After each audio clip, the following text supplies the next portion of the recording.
अस्सलामुअलैकुम। हमतन गोश में खुशामदीद। अच्छी अच्छी कहानियों और नॉवेल्स सुनने के लिए हमारे चैनल को सब्सक्राइब कर लें। घंटी के निशान को दबाएं ताकि आने वाली वीडियोस के बारे में आप पर वक्त आगाह हो सकें। और कहानी सुनने के बाद कमेंट बॉक्स में अपनी राय का इजहार ज़रूर करें। शुक्रिया। इमरान रेहान सीरीज जिल्द नंबर 2 डरावनी औरत नीले सांप किस्त नंबर 2। अंबर की आसमानी ताकत भी सिर्फ रात के वक्त ही हमारे पास आती है। सूरज निकलने के बाद वो ताकत भी हमसे जुदा हो जाती है।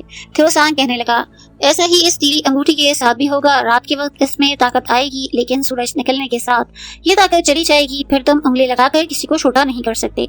फिर थियोसांग कहने लगा, अब मैं अंबरनाग मारिया की तलाश में जाता हूँ। किस्मत ने चाहा तो शायद फिर कभी हमारी तुम्हारी मुलाकात हो जाए। और थियोसांग झाड़ियों और दरख्तों में चलते चलते इमरान और रेहान की नजरों से रात के अंधेरे में गायब हो गया। इमरान बोला, जल्दी से पहले इस मुसीबतज़दा लड़की को इसके घर पहुंचाते हैं, मेरे साथ आओ। लड़की अभी तक गाड़ी में डरी सहमी बैठी थी। इमरान और रेहान अगली सीटों पर बैठ गए।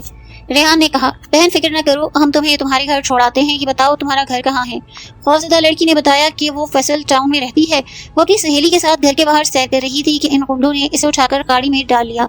इमरान और रेहान ने लड़की को हौसला दिया और इसको इसके घर जाकर इसके मम्मी डैडी के हवाले कर दिया। इसके बाद वो इन गुंडों की गाड़ी में ही नहर किनारे इस जगह पहुंचे जहां गुंडे अभी तक बेहोश पड़े थे। रेहान और इमरान गाड़ी से बाहर निकल आए। रेहान ने मशवरा देते हुए कहा, मेरा ख्याल है इन गुंडों को ऐसी सजा देना चाहिए कि ये फिर कभी किसी शरीफ लड़की को उठाने की कोशिश न करें। इमरान ने रेहान की तरफ देखकर कहा, मैं तो चाहता हूं कि इन्हें पुलिस के हवाले कर दिया जाए। रेहान बोला, पुलिस इनका कुछ नहीं बिगाड़ सकती। ये पेशेवर गुंडे रखते हैं। ये लोग कैद काट कर भी अपनी गुंडागर्दी शुरू कर देते हैं। हम पाकिस्तान को इन गुंडों से पाक करने का अहद कर चुके हैं, तो फिर इनके साथ क्या सलूक किया जाए? क्या उन्हें कत्ल कर दें? ऐसा हम नहीं करेंगे, इमरान ने कहा। रेहान बोला, कत्ल करने की जरूरत नहीं, हम इन्हें ऐसी सजा देंगे कि ये इस काबिल ही नहीं रहेंगे कि किसी लड़की को तंग करें। इमरान सटपटा कर बोला, आखिर वो क्या तरीका है? मुझे भी तो बताओ, क्या सजा देंगे इनको?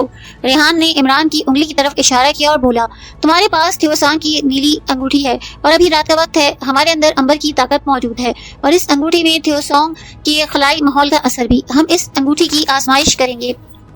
इमरान ने चौंक कर कहा, अरे ये तो मैं भूल ही गया था। बिल्कुल ठीक है, हम इन चारों गुंडों को उंगली के बराबर छोटा बना देंगे। इस तरह नीली अंगूठी की आजमाइश भी हो जाएगी और पाकिस्तान की फिजा इन चार गुंडों से भी पाक हो जाएगी। तो फिर शुरू करो, रेहान ने इमरान से कहा। इमरान झाड़ियों में बेहोश पड़े गुंडों के पास जाकर झुका। इसने अपने जहन में थियोसांग की शक्ल जमाई और नीली अंगूठी वाली सीधी उंगली एक गुंडे की गर्दन से लगा दी। ये देखकर दोनों दंग रह गए कि बेहोश गुंडा उंगली के बराबर छोटा हो गया। रेहान हैरत ज़दा हो गया, कहने लगा, इमरान मुझे यकीन नहीं आ रहा कि इंसान इतना छोटा हो सकता है। इमरान ने घास पर पड़े उंगली जितने बेहोश गुंडे को उठाकर अपनी हथेली पर रखा और बोला, खुदा की खुदाई याद आ गई है रेहान, ये कोई तिलिस्म या जादू नहीं। तुम्हें तो मालूम ही है थियोसांग खलाई दुनिया का रहने वाला है। इस नीली अंगूठी में इसके सैयारे की खलाई फिजा की बास ऐसी शुआएं जज्ब कर दी गई हैं कि जिनके असर से इस गुंडे के जिस्म के एटम सिकुड़ कर साथ साथ चिपक गए हैं, जिसकी वजह से ये छोटा हो गया। रेहान ने ताजुब से कहा, मगर ये कैसे हो सकता है? इमरान कहने लगा, ये फिजिक्स का एक आम सा उसूल है रेहान, याद रखो। कायनात की हर शय एटम से मिलकर बनी है और दो एटमों के दरमियान बहुत ज्यादा खला यानी फासला होता है। अगर किसी तरीके से हम एटम के ज़र्रात का दरमियानी फासला खत्म कर दें तो एटम एक दूसरे के साथ चिपक जाते हैं और वो शय छोटी हो जाती है। इस तरह हम मकबरा जहांगीर के मीनार को सुई जितना छोटा कर सकते हैं। रेहान ने कहा, अब दूसरे गुंडों को भी छोटा करो, जल्दी से कर दो ताकि ये आइंदा किसी शरीफ बहन को तंग न कर सकें। इमरान ने अपनी नीली अंगूठी वाली उंगली बारी बारी 3 गुंडों की गर्दन से लगाई और वो भी दिया सलाई जितने हो गए। अब इन गुंडों को दिन के वक्त भी कोई वहाँ मुश्किल से ही देख सकता था। इमरान ने कहा, इनकी गाड़ी इसी जगह रहने दो, चलो घर को चलते हैं। हमें सुबह इस्लामाबाद और फिर वहाँ से आगे भारतीय जासूस गोपाल और रघु के खुफिया ठिकाने की तलाश में निकलना है। इमरान और रेहान वापस अपने घरों में आकर सो गए। दूसरे रोज वो अपने माँ बाप से वापस स्टूडेंट दोस्तों के पास जाने का कहकर ट्रेन में सवार होकर इस्लामाबाद की तरफ रवाना हुए। इस्लामाबाद में उन्होंने वैगन पकड़ी और जब अपने पहाड़ी रेस्ट हाउस में पहुंचे तो इस वक्त रात हो चुकी थी। उन्होंने रेस्ट हाउस में जाकर खाना खाया और बिस्तरों पर लेट के बातें करने लगे। इमरान ने तशवीश से कहा, रेहान, थियोसांग ने हमें ये नहीं बताया कि जब एक बार हम किसी इंसान या चीज को नीली अंगूठी की मदद से छोटा कर देंगे तो फिर इसे दोबारा बड़ा भी कर सकेंगे या नहीं? अगर इसे दोबारा बड़ा करना हो तो कैसे करेंगे? रेहान ने मुस्कुराकर कहा, अगरचे थियोसांग ने हमें ये बात नहीं बताई, लेकिन मैंने अंबरनाग मारिया की कहानियों में पढ़ा था कि जब थियोसांग किसी शय को अपनी उंगली से छोटा करता था तो फिर इसे दूसरे हाथ की उंगली लगाकर दोबारा बड़ा भी कर देता था। क्या तुम्हें ठीक से याद है? तुम वाकई ठीक कह रहे हो? इमरान ने सवाल किया। रेहान बोला, इसमें परेशान होने की क्या जरूरत, अब रात हो चुकी है, हमारे अंदर आसमानी ताकत के साथ थ्योसोंग की ढीली अंगूठी की ताकत भी है, अभी आजमा कर देख लेते हैं। इमरान अपने बिस्तर से उठ बैठा। इसने कोने में दीवार के साथ लगी खाने की बड़ी मेज की तरफ देखकर कहा, क्यों ना इस मेज पर तजर्बा करें। बिल्कुल ठीक है, ये कहकर रेहान इसके पास आया। इमरान और रेहान खाने की बड़ी मेज के करीब बैठ गए। ये मेज इतनी बड़ी थी कि इसके गिर्द 6 आदमी बैठकर खाना खा सकते थे। इस कमरे में इसे यूं ही बेकार समझकर रख दिया गया था। इमरान ने रेहान से कहा, मैं इसे उंगली लगाने लगा हूँ। लगा दो यार, सोच क्या रहे हो, रेहान ने हंसकर कहा। इमरान ने नीली अंगूठी वाली उंगली खाने की मेज से लगाई। जो भी इसने मेज को उंगली से छुआ, 1 सेकंड से भी कम मुद्दत में खाने की बड़ी मेज सिकुड़कर इतनी छोटी हो गई कि इमरान ने इसे उठाकर अपनी जेब में डाल लिया। रेहान ने मुस्कुराकर कहा, यार इमरान, इस तरह से तो हम मकबरा जहांगीर को भी छोटा करके अपनी जेब में रख सकते हैं। इमरान बोला, शायद इमारतों के साथ अंगूठी का खलाई तिलिस्म काम न करे। थ्योसोंग ने कहा था कि आम किस्म की चीजों पर इसका असर होगा। अब मेज जेब से निकालो भाई, रेहान ने इमरान से कहा। इमरान ने जेब से खाने की मेज निकालकर फर्श पर रखी। इतनी बड़ी मेज अब एक नन्हा सा खिलौना मेज बन गई थी। रेहान ने कहा, अब दूसरे हाथ की उंगली से इसे छुओ, मुझे यकीन है कि ये फिर से बड़ी हो जाएगी। इमरान बोला, अगर ये दोबारा बड़ी न हुई तो रेस्ट हाउस वाले हमसे इसकी कीमत वसूल करेंगे। वो कहेंगे कि तुम्हारे कमरे में हमारी बड़ी मेज थी, तुमसे कहीं गुम हो गई। रेहान कहने लगा, यार इमरान, तुम उंगली तो लगाओ इसे। इमरान ने डरते डरते बल्कि कांपते हाथों से अपने दूसरे हाथ की उंगली नन्ही सी मेज को लगाई। उंगली के छूते ही नन्ही सी मेज एकदम से फिर बड़ी हो गई। इमरान तो ये करिश्मा देख के दंग रह गया। कहने लगा, रेहान, ये नीली अंगूठी हमारे मिशन में बड़े काम आएगी। हम इसकी मदद से भारतीय जासूसों को उंगली के बराबर छोटा करके डब्बी में बंद करके ले आएंगे। रेहान कहने लगा, लेकिन ऐसा सिर्फ हम रात के वक्त कर सकते हैं, दिन के वक्त तो अंगूठी का असर खत्म हो जाता है। इमरान बोला, ठीक है, हम अपना मिशन पहाड़ियों में रात के वक्त शुरू करेंगे। अच्छा अब सो जाओ, मुझे भी नींद आ रही है, सुबह में जल्दी उठना है। इमरान और रेहान बत्ती बुझाकर अपने अपने बिस्तर पर लेट गए। इमरान ने अंधेरे में छत को तकते हुए रेहान से कहा, रेहान यार, इसका मतलब है कि ये अंगूठी अगर चोरी हो गई या हमारे दुश्मन इसे ले गए तो वो हमें छोटा बना देंगे, हम तो मुसीबत में फंस जाएंगे। रेहान की आवाज आई, कभी कभी तुम बिल्कुल अनाड़ियों वाली बातें करते हो इमरान, तुम्हें याद नहीं थ्योसोंग ने कहा कि किसी इंसान या चीज को छोटा करने से पहले अपने जहन में मेरी शक्ल का तस्वर लाना जरूरी है।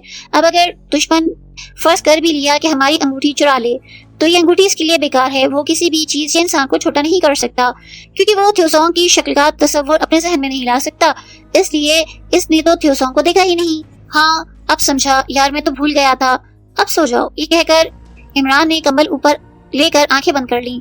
सुबह शहर की बड़ी मस्जिद में अजान के साथ ही उनकी आंख खुल गई। दोनों ने उठकर गुस्ल किया, फिर वजू किया, नमाज पढ़ी, अल्लाह ताला से पाकिस्तान की सलामती और अपने मिशन की कामयाबी की दुआ मांगी और नाश्ता करने कॉमन रूम की तरफ चल दिए।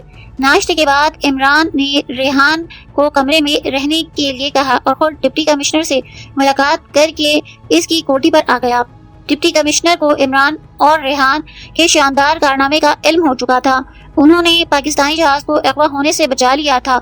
इसने इमरान को गले से लगाकर इसका माथा चूमा और कहा, इमरान तुम वाकई पाकिस्तान के नामवर फर्जंद हो, हमें तुम पर नाज है। मैं हुकूमत को सिफारिश करूंगा कि इस जश्न आज़ादी के मौके पर तुमको बहादुरी का तमगा दिया जाए।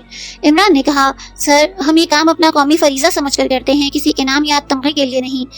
हमारा सबसे बड़ा इनाम यह है कि हमने पाकिस्तानी जहाज को दुश्मन के नापाक हमले से बचा लिया। डीसी ने इमरान के लिए चाय मंगवाई, इसे पास बिठाकर पूछा, अब इसका क्या प्रोग्राम है। इमरान ने कहा, मैं यही बताने आपके पास आया हूँ। आपको तो मालूम है हमारा दुश्मन हमसाया भारत पाकिस्तान में तकरीबकारों को बेचकर बमों के धमाके करवा रहा है। यहाँ भारत के चीफ एजेंट गोपाल और रघु जासूस हैं जो भारत से आने वाले तकरीबकारों को अपने खुफिया अड्डे में पनाह देते हैं और फिर उन्हें पाकिस्तान के मुख्तलिफ शहरों में तकरीबकारी के लिए भेज देते हैं। 4 भारतीय जासूस तो हमने लाहौर पुलिस के हवाले कर दिए। अब हमें गोपाल और रघु के खुफिया अड्डे का सुराग लगाना है ताकि इसे हमेशा हमेशा के लिए तबाह किया जाए, पाकिस्तान को इनकी तकरीबकारियों से निजात मिले। डिप्टी कमिश्नर ने इमरान को बताया कि लाहौर में जिन 4 भारतीय जासूसों को इसने गिरफ्तार कराया वो कुछ नहीं बता रहे, उनसे पूछताछ की जा रही है। हमारी निगाहें तो अब भी तुम पर लगी हैं क्योंकि तुम दोनों एक माहिर और तजर्बेकार मुजाहिद हो। मैं हैरान हूँ कि तुम दोनों ने इतनी छोटी उम्र में ये महारत कैसे हासिल की। बहरहाल मैं तुम्हें नेक तमन्नाओं और दुआओं के साथ रुखसत करता हूँ। अगर किसी चीज की जरूरत हो तो हमें बता दो, हम तुम्हें फौरन वो चीज मुहैया कर देंगे। इमरान ने कहा, हम पाकिस्तान के जांबाज जासूस मुजाहिद हैं, हमें जिस चीज की जरूरत होगी अल्लाह के हुक्म से हम पैदा कर लेंगे। मैं आपको सिर्फ ये बताना चाहता हूँ कि हम थोड़ी देर में भारतीय जासूसों की खुफिया कमीनगाह की तलाश में जा रहे हैं। अगर हमारे घर से रेस्ट हाउस में हमारे बारे में कोई टेलीग्राम या खत वगैरह आए तो ऐसा इंतजाम कर दें कि रेस्ट हाउस वाले हमारे घर वालों को ये बताएं कि इमरान और रेहान कागान वादी में तलबा के साथ सैरो सयाहत हो गए हैं। डिप्टी कमिश्नर ने इमरान के कंधे को थपथपाकर कहा, तुम इसकी फिक्र न करो, मैं इसका पूरा इंतजाम कर दूंगा।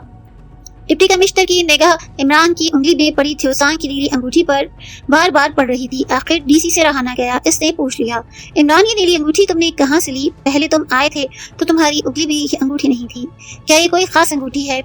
इमरान ने अंगूठी पर उंगली फेर कर कहा, कोई खास अंगूठी नहीं सर, लाहौर गया था तो मेरे एक दोस्त ने दी है और कहा कि तुम इसे पहन लो, मुझे इसका रंग बहुत पसंद है। हाँ यार, वाकई बड़ा शानदार रंग है, मगर इसकी बनावट ऐसी है जो यहाँ नहीं मिलती। डिप्टी कमिश्नर ने अंगूठी को गौर से देखकर कहा, लगता है किसी अजीबोगरीब मुल्क की अंगूठी है। इमरान ने मुस्कुराकर कहा, नहीं सर, मैं अपने पाकिस्तान में ही बनी हुई चीजें इस्तेमाल करता हूँ और ये यही बनी है। अच्छा, अब इजाजत दीजिए, इंशाल्लाह अब मिशन की कामयाबी से मुकम्मल होने के बाद ही मुलाकात होगी। डिप्टी कमिश्नर ने इमरान के कंधे पर हाथ रखकर पुरजोश अंदाज से कहा, खुदा तुम्हारी मदद करे, हमारी नेक तमन्नाएं और दुआएं तुम्हारे साथ हैं। इमरान सलाम करके डिप्टी कमिश्नर की कोठी से रेस्ट हाउस आया। अब इमरान और रेहान की नई मुहिम और नया एडवेंचर शुरू होने वाला था। उन्होंने बाजार से एक शिकारी चाकू और एक थैला खरीदा। थैले में डबल रोटी, भुने हुए चने रख लिए, पानी से भरकर छागुल भी साथ ले ली और अल्लाह का नाम लेकर अपनी नई और खतरनाक मुहिम पर निकल खड़े हुए। इनका प्रोग्राम सबसे पहले दरिया पार करके इस चट्टान की खो में जाकर तलाशी लेने का था, जहां भारतीय जासूस रघु और गोपाल सबसे पहले वैन में पाकिस्तानी शहीद की लाश लेकर गए थे। मौसम बड़ा खुशगवार था, धूप निकली हुई थी, अगरचे कहीं कहीं आसमान पर बादलों के टुकड़े नजर आ रहे थे। इमरान और रेहान थैले कांधों पर डाले, छड़ियां हाथों में लिए रेस्ट हाउस की ग्राउंड से निकलकर पहाड़ी कच्ची सड़क पर चलने लगे। यहाँ से आगे जाकर उन्होंने पुल पर से दरिया पार किया। दरिया की मौजें पत्थरों से टकराकर तेजी से बह रही थीं। दरिया पार व चढ़ाई चढ़ने के बाद ऊंचे ऊंचे दरख्तों के साए में रवाना हुए। 1 घंटे तक सफर करने के बाद आखिर वो चट्टान के पास पहुंचे, जहां वो पहली बार वैगन की छत पर बैठकर आए थे। इमरान ने चट्टान की खो की तरफ इशारा करते हुए कहा, मैं इसके अंदर जाके देखता हूँ, तुम इसी जगह ठहरो। ये खो बड़ी छोटी थी। इमरान झुककर इसके अंदर गया। वहां सिवाय इधर उधर बिखरे पत्थरों के कुछ भी नजर न आया। इमरान बाहर आ गया। यहाँ तो कुछ भी नहीं। रेहान, हमें काली पहाड़ी वाले हनुमान के पुराने मंदिर की तरफ चलना होगा। मुझे यकीन है वहां से हमें भारतीय जासूसों का जरूर कोई न कोई सुराग मिलेगा। रेहान ने इमरान के ख्याल की तायीद की। वो हनुमान के पुराने शिकस्ता और पुरस्कार मंदिर की तरफ चल पड़े। अगरचे इस मंदिर में गोपाल और रघु इनकी आंखों पर पट्टियां बांध कर ले गए थे, लेकिन वापसी पर जब इमरान और रेहान वहां से फरार हुए तो उनकी आंखों पर पट्टी नहीं बंधी थी, इसलिए उन्हें वो रास्ता याद था। इमरान दरख्तों के नीचे ऊंची नीची पथरीली जमीन पर आगे आगे चल रहा था। उन्हें मालूम था आगे रास्ता लंबा है और वो जब पुराने मंदिर के करीब पहुंचेंगे तो रात हो जाएगी। दोपहर उन्हें रास्ते में ही हो गई। उन्होंने एक जगह बैठकर थोड़ी थोड़ी डबल रोटी और चने खाए, पानी पिया, थोड़ी देर आराम किया और दोबारा अपने खतरनाक सफर पर रवाना हो गए। इमरान हर मोड़ पर बड़े गौर से एक एक पत्थर, एक एक दरख्त को देख लेता कि वो ठीक रास्ते पर जा रहे हैं। इस रास्ते की सारी निशानियां मिल रही थी, जिसका मतलब था वो रास्ते से भटके नहीं। दरिया एक मकाम पर जब उनकी बाईं जानिब आया, ये भी एक खास निशानी थी। जब सूरज गुरूब हो गया और पहाड़ी वादियों और पहाड़ों के दामन में हल्का हल्का अंधेरा फैलने लगा तो इमरान ने ऊंचे टीले पर आगे को चढ़कर 3 दरख्तों को देखा। ये 3 दरख्त भी एक निशानी थे। रेहान, जब हम पुरस्कार मंदिर से फरार होकर भागे थे तो रास्ते में ये 3 दरख्तों वाला टीला भी आया था। रेहान ने कहा, हाँ इमरान, मैंने भी टीले को पहचान लिया। मेरा अंदाजा है कि हनुमान का पुरस्कार मंदिर अब ज्यादा दूर नहीं। हमें अब एहतियात से काम लेना है, क्योंकि मुमकिन है भारतीय जासूसों का कोई आदमी स्टेन गन लेकर आसपास पहरा दे रहा हो। इमरान ने रेहान को वहीं रोका और कहने लगा, मेरा ख्याल है हमें इस जगह रुककर रात होने का इंतजार करना चाहिए, क्योंकि रात के पहले अंधेरे के साथ ही हमारे अंदर आसमानी ताकत आ जाएगी। फिर चाहे वहाँ कोई भारतीय जासूस तोप भी लेकर आ जाए और पहरा दे, वो हमारा कुछ नहीं बिगाड़ सकता। ये बात ठीक है, आओ यहाँ बैठ जाते हैं। इमरान और रेहान वहाँ चीड़ के एक दरख्त तले बैठकर रात का अंधेरा होने का इंतजार करने लगे। यहाँ बैठकर उन्होंने थोड़े से चने खाए, छागल से पानी पिया, फिर बातें करने लगे कि अगर हनुमान मंदिर में इन्हें कोई सुराग न मिला तो इनका अगला प्रोग्राम क्या होगा। इमरान ने मशवरा दिया कि इसके बाद हमें भारत के बॉर्डर के करीब जो काला पहाड़ है, वहाँ भारतीय जासूसों के ठिकाने को तलाश करने की कोशिश करनी पड़ेगी। शाम गुरूब हो गई। रात का पहला अंधेरा छाते ही इमरान और रेहान ने अपने खून की गर्दिश में तेजी महसूस की। फिर इनके अंदर आसमानी ताकत बेदार हुई। रेहान कहने लगा, हमें अपनी अपनी ताकत को आजमा लेना चाहिए, क्योंकि हम दुश्मन के इलाके में जा रहे हैं। इमरान और रेहान ने एक तरफ को देखा जो आधा कटा था। इमरान ने कहा, हम अपनी आसमानी ताकत इस पे आजमाते हैं। इमरान ने जमीन के अंदर धंसे हुए मगर ऊपर से आधे कटे तरफ को दोनों हाथों से पकड़कर जोर लगाया तो वो एक तरफ को उखड़ गया। इमरान पीछे हट गया। मेरी ताकत मेरे पास है, अब तुम अपनी ताकत आजमाओ। रेहान ने दरख्त को एक हाथ से पकड़कर धक्का दिया तो दरख्त जड़ से उखड़कर नीचे गिर पड़ा। हालांकि कोई ताकतवर से ताकतवर आदमी भी इस दरख्त को जड़ से नहीं उखाड़ सकता था। वो रेहान बोला, अब अपनी नीली अंगूठी की ताकत को आजमा कर देखो कि इसमें भी रात होने के बाद असर पैदा हुआ। इमरान ने अपने जहन में थ्योसोंग का तस्वर जमाया और नीली अंगूठी वाली उंगली नीचे गिरे दरख्त के साथ लगाई। उंगली छूते ही जमीन पर गिरा दरख्त एकदम से छोटा होकर माँ जिसकी दिया सलाई जितना हो गया। इमरान ने खुश होकर कहा, खुदा का शुक्र है कि नीली अंगूठी का असर भी इसमें मौजूद है। अब हम अपने हथियारों से बख्तर बंद हो चुके हैं। चलो हनुमान मंदिर की तरफ चलते हैं। दोनों दरख्तों के अंधेरे में एक तरफ चल पड़े। इमरान ने जंगल के रास्ते को पहचान लिया। हनुमान का पुरस्कार मंदिर वहां से ज्यादा दूर न था। बीच में सिर्फ एक छोटा सा दरख्तों से भरा ऊंचा नीचा मैदान था। बहुत जल्द उन्होंने वो मैदान अबूर कर लिया। सबसे पहले रेहान की निगाह काली चट्टान के पहलू में हनुमान के खंडर पर पड़ी। इसके नीचे पुराना कब्रिस्तान था। इसने इमरान को हाथ से रोका और कहा, हमें अलग अलग होकर हनुमान मंदिर में दाखिल होना चाहिए ताकि अगर अंदर कोई खतरा हो तो हम में से एक बच जाए। इमरान ने रेहान को दूसरी तरफ से बढ़ने का इशारा किया और खुद कब्रिस्तान वाली दीवार के करीब से गुजरकर हनुमान के पुरस्कार मंदिर की तरफ चल पड़ा। पुरस्कार हनुमान मंदिर पर मौत की खामोशी छाई थी। इमरान को ख्याल आया कि इस पुरस्कार मंदिर के बारे में मशहूर है कि यहाँ रात के वक्त किसी औरत के रोने की आवाज आती है। डरावनी औरत, नीले सांप। रेहान दूसरी तरफ से मंदिर के करीब आकर दरख्त के पीछे रुक गया। इमरान ने मुंह से कोयल की हल्की आवाज निकाली। रेहान को इशारा दिया कि वो बाहर छुपा रहे। इमरान इशारा देने के बाद मंदिर की टूटी सीढ़ी को चढ़कर इसके आगे शिकस्ता झुके दरवाजे में से गुजरकर अंधेरी डेवड़ी में आया। यहाँ खूब अंधेरा और मौत की खामोशी थी। इमरान अगर पहले वहां न आया होता तो उसे कुछ पता न चलता कि अंदर क्या है, मगर वो और रेहान यहाँ से रात के अंधेरे में फरार हुए थे। इमरान को मालूम था कि चंद कदम चलने पर एक जीना नीचे सुरंग में उतरता है जहाँ कोठरियां बनी हैं।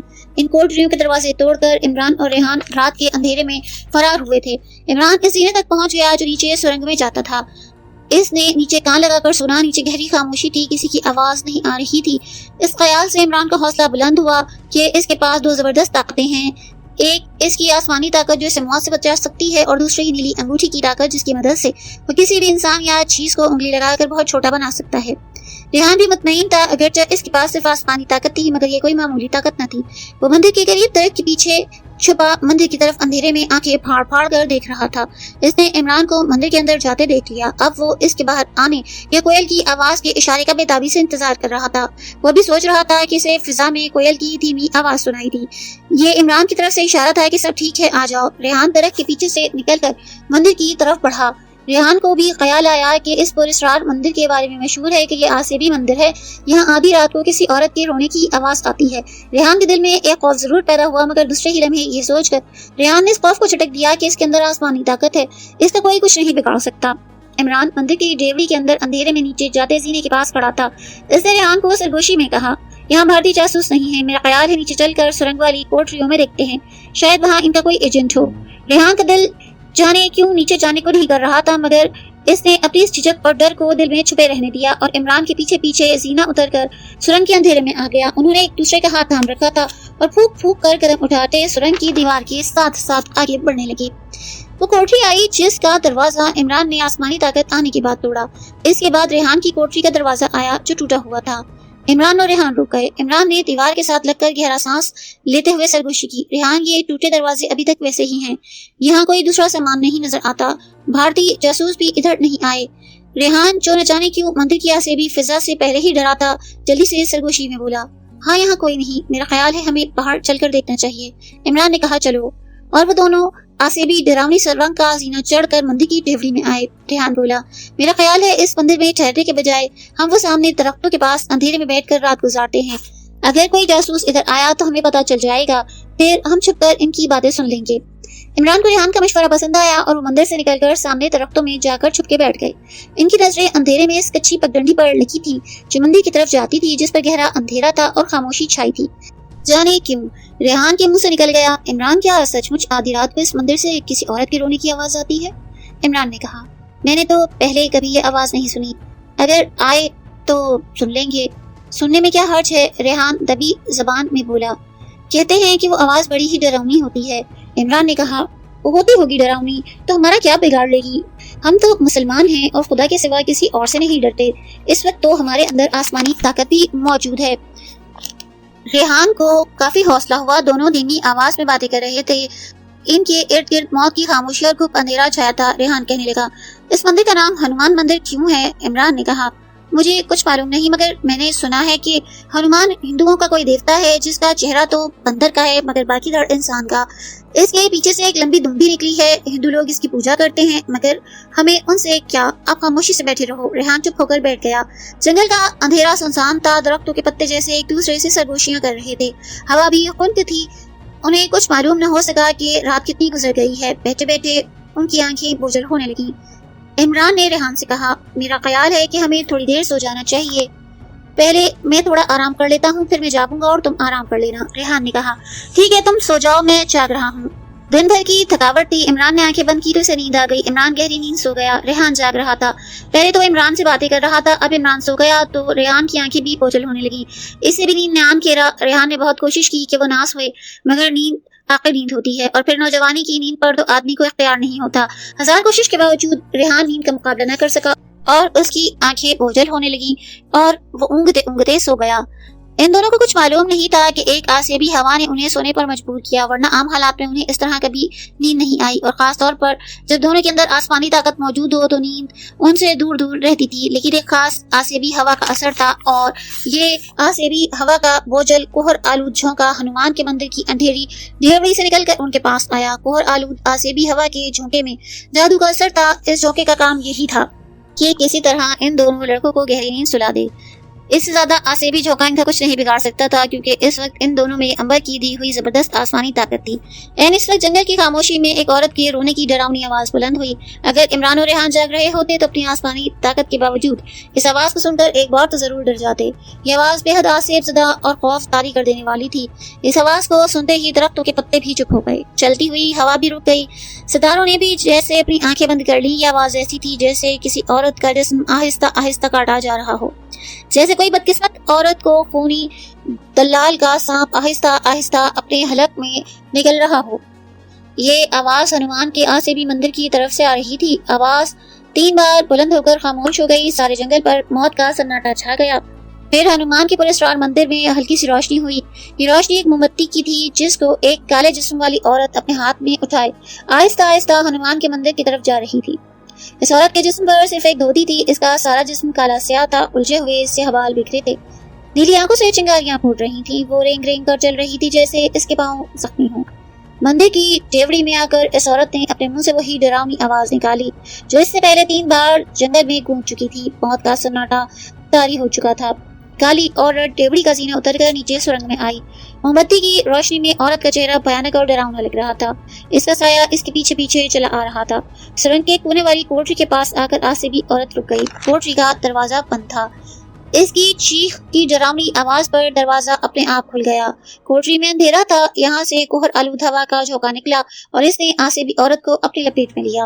عورت کے ہاتھ میں موم بتی کانپ گئی۔ آسیبی عورت کوٹری میں داخل ہوئی، موم بتی اس نے زمین پر رکھی اور آلتی پالتی مار کر بیٹھ گئی۔ اس کے سامنے والی دیوار پر ہنومان کی مورتی بنی تھی۔ مورتی کا منہ بندر کا تھا، دھڑ انسان کا، پیٹھ کے پیچھے سے دم نکلی تھی اور اس کے ہاتھ میں گرز تھا۔